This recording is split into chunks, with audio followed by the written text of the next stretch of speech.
let's look at some periodic trends. So that means as we move across or down the periodic table, there are some trends. So the first one we're going to talk about is the size of the atoms. So generally this is going to say atomic radius is how we measure that. So atomic radius increases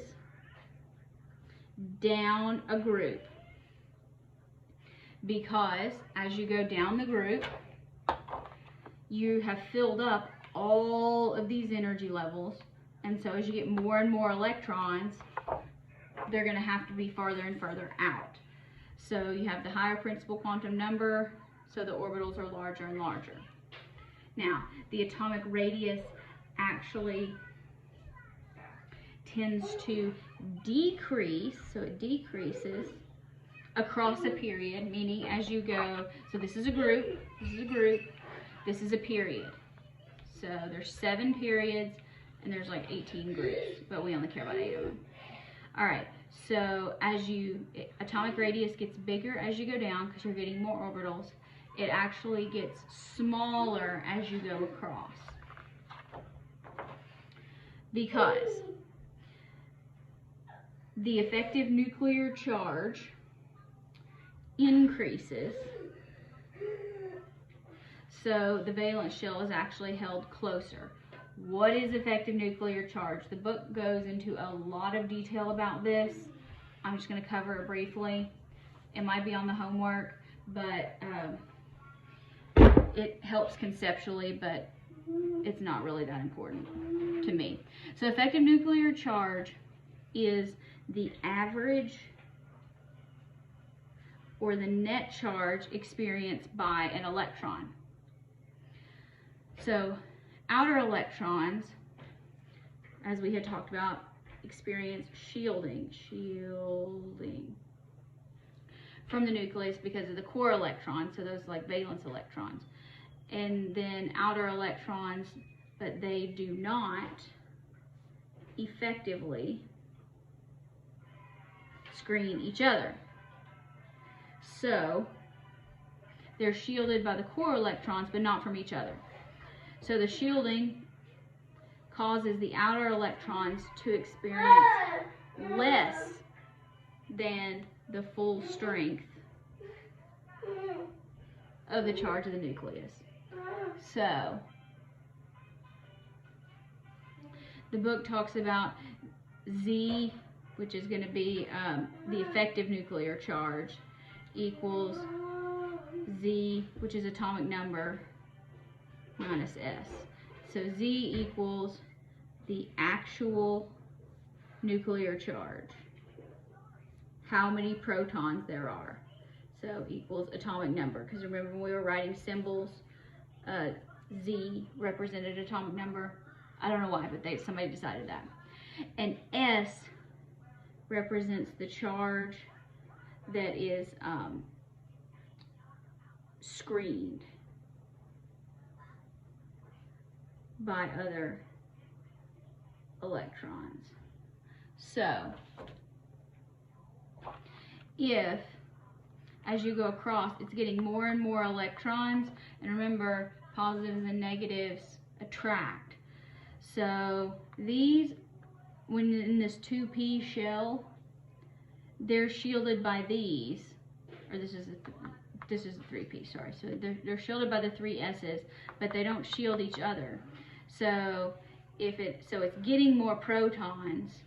So chlorine has 17 protons, and it's shielded by 12. So all of these here.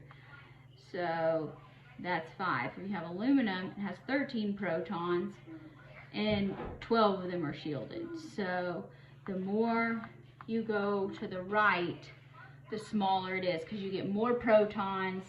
The electrons aren't in additional energy levels. They're not, and so they get held closer to the nucleus. So, which electron is going to have the greatest effective nuclear charge? So which one's going to be basically the further to the right? I already talked about this. Magnesium, aluminum, or sulfur? Well, it's going to be sulfur because here magnesium has 2 valence electrons, and so 12 and 10 of them are shielded. So that would be, its effective nuclear charge is 2. Here 13 minus 12, only 1. Here 16 minus 12. So it's gonna keep getting bigger. The effective nuclear charge gets bigger, so when you have an increase in effective nuclear charge, you have a decrease in atomic radius. So as the charge goes up, the radius goes down, atoms get smaller. So let's look at a few of these. Which is going to be larger? So when you look at these questions, pay attention, because sometimes it's going to say which is larger or which is smaller. So that's important to know the difference. So carbon or fluorine, which is larger? Carbon or fluorine? It should be carbon, because atomic radius decreases as you go across. If you weren't sure, you can check effective nuclear charge and do it that way. Carbon is larger, fluorine is smaller. Now, carbon or germanium, which one is larger? You should say germanium is larger, and it is because they're in the same group, and as you go down, they have the same number of valence electrons, but germanium has 2 more rows of electrons to deal with. Now, nitrogen or aluminum, which one is larger? You should say aluminum, because not only is it further down the periodic table, it's also further to the left, and so atoms get smaller as you go across, so it's bigger as you go to the right or to the left, and it's also bigger as you go down. So aluminum is both to the left and down.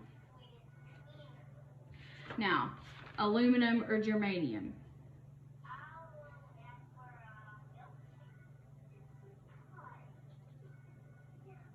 The answer is you can't really tell.